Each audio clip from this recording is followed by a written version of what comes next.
खरं तर मला सकाळी 10:30 वाजता मी निघणार होते हेलिपॅडकडे, म्हणजे विमानतळावरूनच हेलिकॉप्टर टेक ऑफ होणार होतं.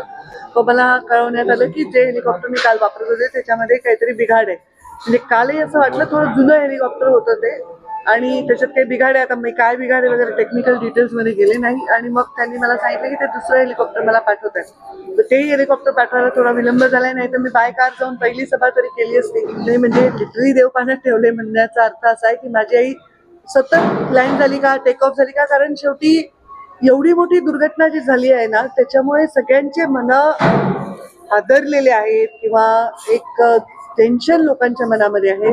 असंख्य कार्यकर्ते मेसेज करत होते, ताई विमान वापरू नका, ताई हेलिकॉप्टर वापरू नका. पण आता त्याला पर्याय नाहीये, शेवटी आम्हाला जास्तीत जास्त ठिकाणी पोहोचायचं आहे. तर कोणी काही काळजी करायचं कारण नाही. मी हेलिकॉप्टरमध्ये बसायच्या आधीच त्यांनी क्लिअर केलं होतं की हेलिकॉप्टरमध्ये काय प्रॉब्लेम आहे आणि बदलावं लागेल, तर त्यामुळे काही काळजी करण्याचं तरी कारण नाही. आणि काम तर चालतच राहणार. चरेवेती आम्हाला काम करत राहावं लागणार.